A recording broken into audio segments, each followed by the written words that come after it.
हटा दो, उनको कोई हाथ कोई थोड़ी पकड़ रखा है आपने। भाई गलत कोई लगा है तो औरों को भी हटा रहे हैं तो उनको भी हटा दो। कौन है कौन नहीं है, किरोड़ी जी को बोलना है।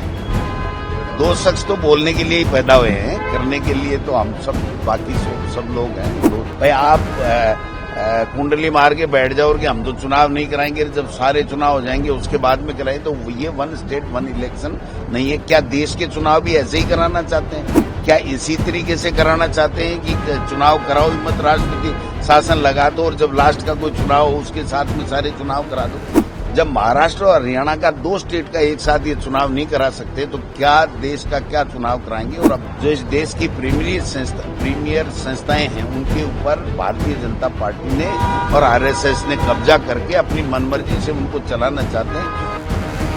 उनका सम्मेलन कर रहे हैं और फिर डूंगरपुर को छोड़ करके बाकी उदयपुर संभाग के तमाम जिलों के कार्यकर्ताओं का ब्लॉक अध्यक्ष होंगे, मंडल अध्यक्ष होंगे, हमारे जनप्रतिनिधि होंगे, पार्षद होंगे और अग्रिम संगठनों के जिला अध्यक्ष वगैरह जो एक कैटेगरी बनाई गई है उस हिसाब से प्रमुख जो कार्यकर्ता होंगे, नेता होंगे, उनके साथ में हम संवाद करेंगे।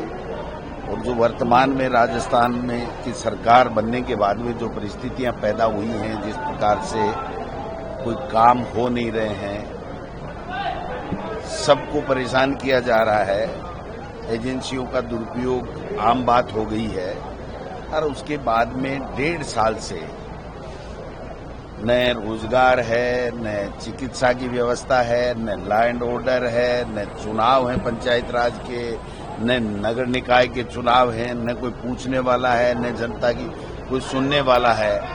और डबल इंजन में एक इंजन विदेशों में घूम रहा है, कोई पॉलिसी नहीं है, कोई बात नहीं है, कोई वादे जो किए थे वो सारे हवाई हो गए। तो ऐसे में लोग परेशान हैं।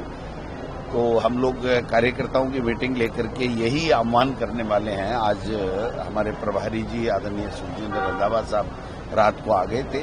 दोनों कार्यक्रम हम कर करके कल जयपुर में हमारे कार्यक्रम है, तो हम आह्वान करेंगे कि जनता के बीच में जाइए, उनके दुख दर्द में शामिल होइए और जितनी आपसे बन पड़े उतनी उनकी तकलीफें हैं उनमें आप मदद कीजिए, उनको समाधान करने के लिए। तो ये सारी चीजें करने के लिए कांग्रेस कार्यकर्ताओं में और जल्दी हम लोग जो हमारे संगठन बना है, जो हमारा ब्लॉक, जिला, उसके बाद में मंडल की कार्यकारिणी और बीएलए और नगर कांग्रेस कमेटियां बन रही हैं। अब हम वार्ड कांग्रेस कमेटियां और उसके बाद में जो बीएलए जो हम बना रहे हैं उन बीएलए का प्रशिक्षण शिविर हम लोग लगाएंगे प्रदेश कांग्रेस कमेटी की तरफ से। तो जल्दी ही हम लोग जो ही हमारे बीएलए 10-5 दिन में पूरे हो जाएंगे फिर एक कार्यक्रम तय करके आएंगे और 2 दिन तक इस संभाग के अंदर बीएलए का प्रशिक्षण शिविर हम लोग लगाएंगे। संभावित निकाय चुनाव को लेके ये सम्मेलन आयोजित हो रहे हैं। देखिए करवाई नहीं रही है ना चुनाव, तो ये तो कायदे से पिछले नवंबर में ही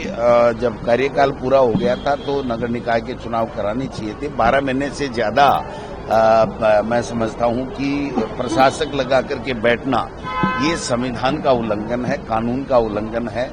और पता नहीं है सरकार क्या करना चाहती है। वन स्टेट वन इलेक्शन का एक दिन उसमें अभिभाषण में या बजट में उन्होंने नाम बोल दिया, उसके बाद में कहीं कोई इस तरह की पॉलिसी, इस तरह का कोई कानून, इस तरह की कोई विधानसभा में कोई चर्चा इस तरह की हुई नहीं।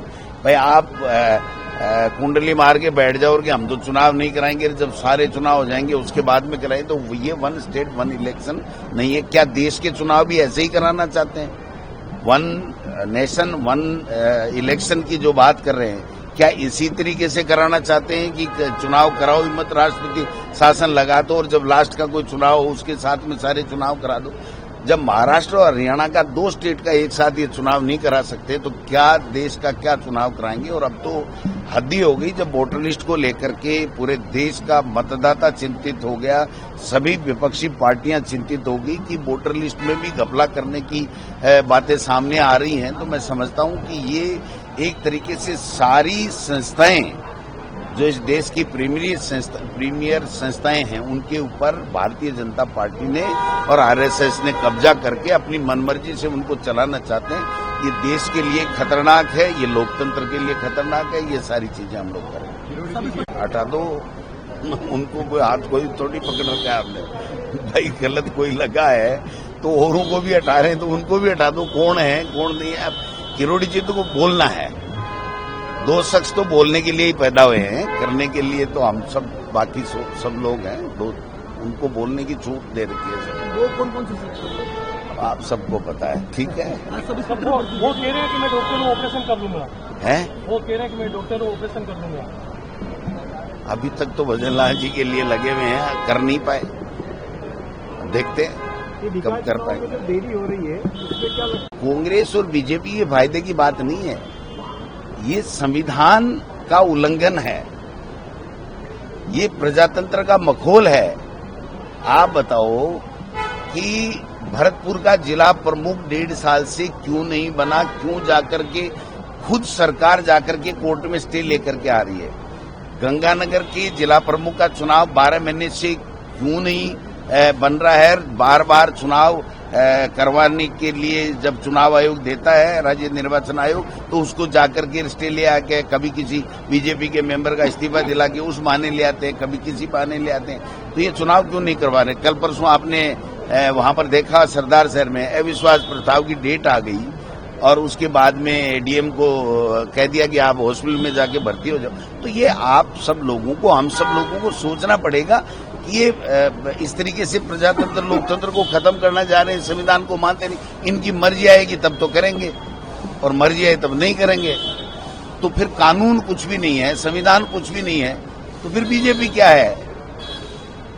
ये सवाल लोगों के सोचने। हनुमान बेनीवाल के घर का बिजली कनेक्शन काटा है, उसके बाद उनके जो आवास है, आवास को खाली कराने के निर्देश दिए गए। अब भाई वो तो आप ही ज्यादा जानो, मित्रता है आपकी उनसे। सब इंस्पेक्टर भर्ती घोटाला, सब इंस्पेक्टर भर्ती घोटाला, सरकार अभी तक क्या चीज? सब इंस्पेक्टर भर्ती घोटाला, अभी तक कोई निर्णय नहीं हो पाया। क्या निर्णय किसी चीज का हुआ है क्या? जो बजरी चोरी का आरोप मंत्री लगाए जिस सरकार पे कि हमारी सरकार में 8 करोड़ की प्रतिदिन बजरी चोरी हो रही है, उसका कोई निर्णय हुआ? खाद बीज नकली बेच रहे हैं, उसका कोई निर्णय हुआ? पता नहीं कौन कौन कितनी कितनी बातें उठाता, किसी का निर्णय हुआ? कि मैं कह रहा हूं जो संविधान में व्यवस्था है कि पंचायत चुनाव और नगर निकाय के चुनाव 5 साल में होना अनिवार्य है, जब उस संविधान की बात का ही नहीं है तो दूसरी बातों पे क्या सवाल करें, क्या जवाब दें? ऐसे भर्ती पे कांग्रेस ने पैसा जमीनी स्तर पर कुछ किया है क्या? सोशल मीडिया पर ही कांग्रेस एक्टिविटी की है। नहीं, क्या करना चाहिए था आप बताओ। बेनीवाल लगातार प्रदर्शन कर रहे हैं। अच्छी बात है ना, वो भी एमपी है, चुनाव हुआ तो करना चाहिए ना। उसको रोक सकते हैं क्या हम प्रदर्शन करने के लिए? आपको क्या लगता है क्या करना चाहिए? कांग्रेस ने नहीं, क्या करना चाहिए कि सारी भर्तियां निरस्त कर दो? यूं निरस्त नहीं, कांग्रेस ने कुछ प्रदर्शन किया। कांग्रेस ने तो भर्ती की थी ना, ये भर्ती कांग्रेस ने की थी, बीजेपी ने थोड़ी की है भर्ती। बीजेपी कहती थी कि इसको निरस्त करेंगे, अब इन्होंने नहीं किया। उन्होंने झूठ बोल करके जनता को भ्रमित करके युवाओं के सपनों को लूट करके उन्होंने सरकार बना ली और अब मुकर गए।